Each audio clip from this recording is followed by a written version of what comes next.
पंतप्रधान नरेंद्र मोदी आज पोहरादेवीच्या दौऱ्यावर होते आणि या दौऱ्यादरम्यान त्यांनी नंगारा वास्तुसंग्रहालयाचं लोकार्पण केलं। यावेळी त्यांनी बंजारा समाजातील महंतांशी चर्चा केली। यावेळी त्यांच्यासोबत चर्चा करणाऱ्या महंतांमध्ये सुनील महाराज होते, जे ठाकरे गटाचे नेते आहेत। आपले स्वतः सुनील महाराज आपल्यासोबत। महाराज, नेमकं त्यांच्यासोबत चर्चा काय झाली तुमची?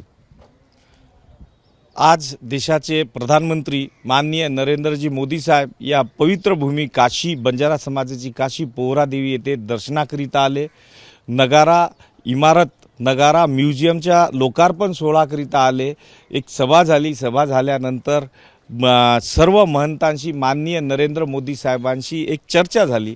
या चर्चेमध्ये आम्ही सर्व महंतांनी मिळून बंजारा समाजाचे जे सामाजिक प्रश्न आहे, जसं एक आरक्षणाचा जो एक विषय आहे, जसं महाराष्ट्रामध्ये बंजारा समाज हा VJNT कॅटेगरीमध्ये येतो, कर्नाटकामध्ये SC कॅटेगरीमध्ये येतो, तेलंगणा आंध्रामध्ये ST कॅटेगरीमध्ये येतो, MP गुजरात राजस्थानमध्ये OBC कॅटेगरीमध्ये येतो।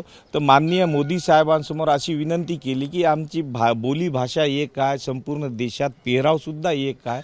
तर या एका सूचीमध्ये म्हणजे वेगवेगळ्या स्टेटमध्ये वेगवेगळे कॅटेगरी असल्यामुळे एकाच सूचीमध्ये बंजारा समाजाला समाविष्ट करावं, हा आमचा एक पहिला प्रश्न होता।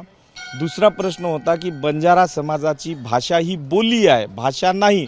त्यामुळे बंजारा बोलीला भाषेचा दर्जा देण्यात यावे, लहान लहान जातीला सुद्धा भाषेचा दर्जा हवे, तर बंजारा बोलीला सुद्धा भाषेचा दर्जा देण्यात यावे, अशी चर्चा माननीय नरेंद्रजी मोदी साहेबांसोबत आमची झाली। आणि यावर सकारात्मक त्यांनी आम्हाला समाधानकारक आणि सकारात्मक चर्चा झालेली आहे। याच्यावर तुम्ही स्टेजवर होते, जिथं सभा झाली त्या स्टेजवर पण आपण होता। तिथं जे भाषण केलं नरेंद्र मोदींनी, त्या भाषणातून तुम्हाला काय अपेक्षा होत्या आणि त्यांच्या भाषणाबद्दल तुम्हाला काय वाटतं? व्यासपीठावर माननीय नरेंद्रजी मोदी साहेबांनी जे भाषण दिलं, तर आम्हाला अपेक्षा होती की अपेक्षाही होती आणि आपल्या देशाची एक संस्कृती आहे की देशाचा राजा कोणत्याही पवित्र भूमीमध्ये किंवा काशीमध्ये दर्शनाला जातो किंवा आजच्या काळामध्ये प्रधानमंत्री जर दर्शनाला जातो तर तिथे काही ना काही पॅकेज देतो। आम्हाला अशी अपेक्षा होती की बंजारा समाजाची काशी ही मागासवर्गीयांची काशी आहे। या काशीमध्ये जसं महाराष्ट्र शासनाने एक पॅकेज जाहीर केलं, तसं केंद्र सरकारतर्फे सुद्धा माननीय नरेंद्रजी मोदी साहेब एक मोठं पॅकेज जाहीर करतील। त्यासोबतच बंजारा समाजाचे जे बोर्ड आहे, वसंतराव नाईक भटक्या जमाती महामंडळ, एक केंद्रामध्ये एक बोर्ड निर्माण होत आहे, बंजारा कल्याण बोर्ड, या बोर्डला सुद्धा एखादा पॅकेज जाहीर करतील।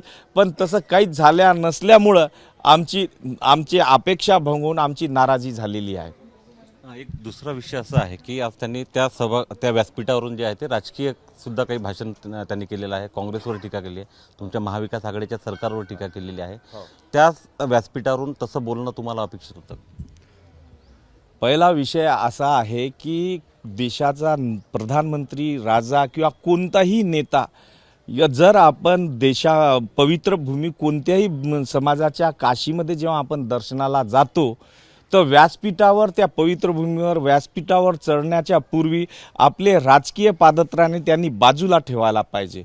मी स्वतः शिवसेना उद्धव बाळासाहेब ठाकरे गटाचा नेता आहे, पक्षाचा नेता आहे, परंतु प्रोटोकॉल म्हणून आपली संस्कृती, आपली भारतीय संस्कृती आहे की देशाचा जर प्रधानमंत्री कोणत्याही पक्षाचा असो, कारण तो पक्षाचा नसतो, तो देशाचा प्रधानमंत्री असतो, आणि देशाचा प्रधानमंत्री जेव्हा आपल्या काशीमध्ये येतो तर त्यांचं स्वागत करणं, एक महंत म्हणून मी त्यांचं स्वागत केलं। आणि त्यांनीच मला सुद्धा ही अपेक्षा होती की माननीय नरेंद्रजी मोदी साहेब या पवित्र काशीमध्ये राजकीय भाषण होणार नाही अशी अपेक्षा होती। पण तसं न होता आजच्या या सभेमध्ये जे पॅकेज द्यायला पाहिजे ते न देता उद्याची म्हणजे 15 दिवसानंतर येणाऱ्या विधानसभेच्या निवडणुका नजरेसमोर ठेवून त्यांनी भाषण दिलं।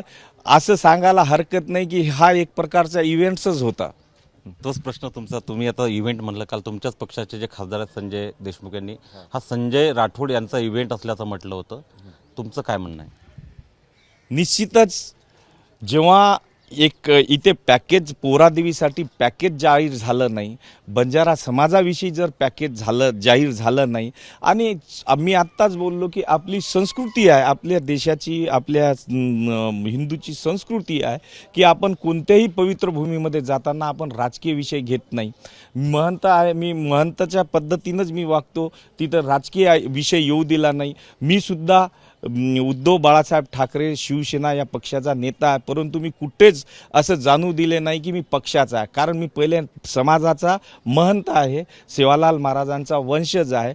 पण असं काहीही मोदी साहेबांनी न करता किंवा महायुतीनी न करता मला असं वाटतं की हे त्यांनी निवडणुकीच्या ऑक्टोबरमध्ये होणाऱ्या विधानसभेच्या निवडणुकीची ही रंगीत तालीमच होती असं मला वाटते.